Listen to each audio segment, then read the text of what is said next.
So we are post Pinstripe Bowl. Clemson just got defeated by Penn State pretty bad. And this season wasn't Clemson's standard. So there are some questions, in my opinion, as to what is the future of Dabo Swinney at Clemson. There have been some talks, there have been some chatter, there have been even fans calling for Dabo to be fired by now. I know, I know it's going to hurt because of the success that you've had with him in the past. It's hard to fire a guy who has been so successful. I'm talking 180, 187 and 53 successful. It's hard to fire a guy like that. But when you go 7-6, when you're disappointed last season, when you're disappointed the season before, when you, I guess, even have a quarterback that was in talks to win a Heisman at the beginning of the year, and it just flops. When you have so much NFL talent, which, yes, you can say is being developed by the help of Dabo Swinney, but you could develop all the talent you want. Are you winning football games? And they're not getting that done. They are not getting that done. Am I saying Dabo is a bad football coach? No, not at all. Not whatsoever. I can't ever sit here and say Dabo Swinney is a bad football coach because I would just be straight up lying to you if I did say that. So that's not at all what I'm saying. Not saying Dabo is a bad coach. Not at all. I think Dabo is a very good coach. I think the reason that Dabo is not fitting, I wouldn't even say at Clemson anymore. I would say in college football anymore, as a head coach anymore, is he's not adapting. And what I mean by that is he's not adapting to the NIL culture, the NIL movement that you see in college football now. If you want to be a team that is going to go out there and compete for national championships, which is the standard at Clemson, if you think back several years, it became a standard at Clemson. You want to be in the playoffs every year. You want to compete for a national championship every year. You want to win a national championship every year. I think that became the standard for Clemson and Clemson's fans for a little while. If you think the Deshaun Watson days, if you think the Taj Boyd days, really all of those. So I think you got to use NIL. Dabo, if you want to keep your job, got to use NIL. I do wonder what is going to happen with Dabo Swinney. Really, when I don't know how he's going to act in the transfer portal. I don't know if he's finally gotten a wake up call to, hey, maybe we do need to use these resources that are being given to us by the boosters and by the school and everything. Maybe so. And the crazy thing is, I think if Dabo did that, I think he'd be highly successful. I think he would be highly successful at doing so. Yeah, it may take him a little bit of time, but at least show that you're willing to do it, willing to show that you will use it, that being the transfer portal and that being the NIL, to go get the best players out there that can actually help you win football games, which you haven't really seen at Clemson these past few years since the NIL effect has taken over college football. Because, yes, it's taken over college football.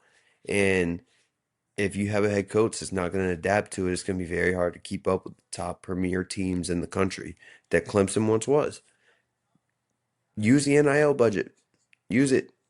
Use your resources. And I guarantee you'll be right back up there with the top teams in the country. I mean, I think Dabo is that good of a head coach. I really do. Just got to adapt. Can he adapt? I don't know. Will he adapt? I don't know. But you're going to have to try and adapt.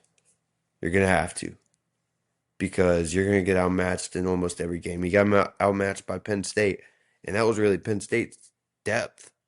Yeah, it was some of Clemson's depth too, but that was mainly Penn State's backups playing. As a Penn State fan, I'll sit here and tell you that was a lot of backups playing.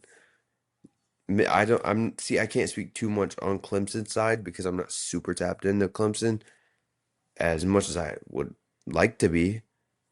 I there's a lot of teams to keep up with, so I can't tap in super heavy with Clemson. But I did grow up watching what Dabo Swinney was doing at Clemson, and I know how great he is. I know what this Clemson team is made of, or was made of, and should be made of. He's the winningest coach in Clemson history for a reason.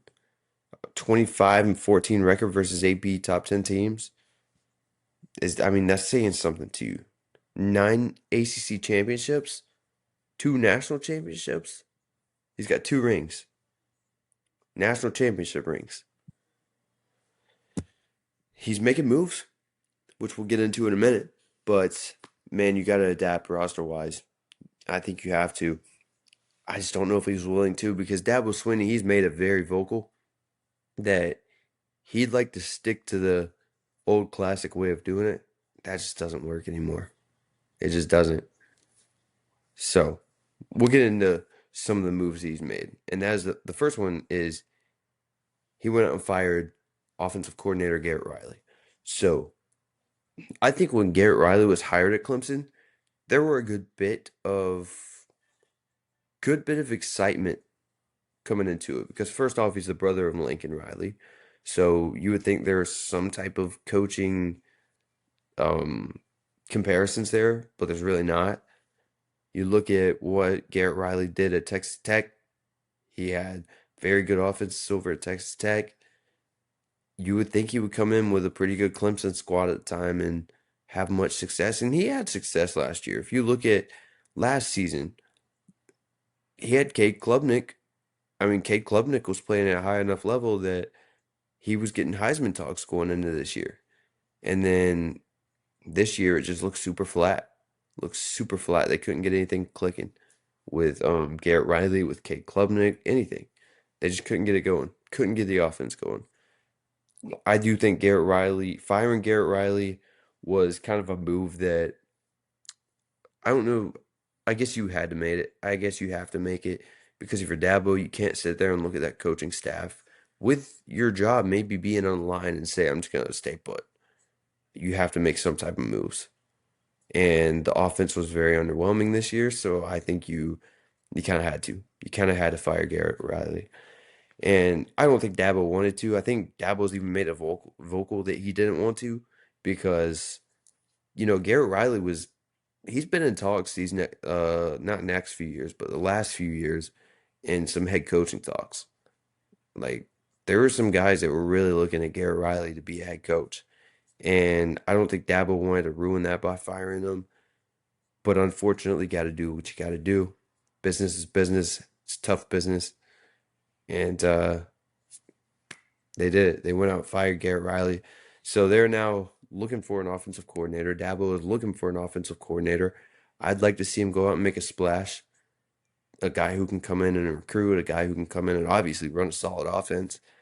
But I do think Garrett Riley I think he'll find a job elsewhere, and I still think he'll be pretty good. I still think he's a good offensive coordinator. Just, I don't know. I don't know, really. Now, the next one is Dabo went out and fired Mickey Conn. So Mickey Conn, he's a guy who's been around for about 10 years. He's been around Clemson for about 10 years with Dabo. Him and Dabo both went to Alabama. That was their alma mater. Um, Mikey Conn was a co-defensive coordinator, safeties coach, who had, like I said, had a very long tenure at Clemson. He was a big part of their big winning days. He was there for the winning days. I don't know if this was necessarily, I'm trying to think of the word for it. I don't know if this was the right move. Maybe this was a little bit premature. Maybe there's something that Dabo knows that I don't. Maybe there's something that Clemson fans even know that I don't. But I do think, I wouldn't say this is a glaring weakness. Clemson fans, correct me if I'm wrong. I wouldn't say that Mike Conn was a glaring weakness on this coaching staff. Now, I do expect Dabo to make some more moves. 100%. Gonna make some more moves. So that's kind of all I have. I just wanted to update on the coaching staff over at Clemson. And we'll be doing some videos as we hear some more about offensive coordinator and really more news on Dabo Swinney. What's going on? What's his future there? and some more coaching changes and transfer portal if they do decide to go out and do it. So, the very interesting offseason for Clemson. So, we'll see. So, Clemson fans, if you did enjoy this, I would greatly appreciate it if you did consider subscribing to the channel. Like I said, going to be super tapped into Clemson next year. So, and this offseason, really. So, going to have a lot of Clemson offseason content coming. So, if you are interested in that, drop a subscribe or just um, save my videos so you'll know.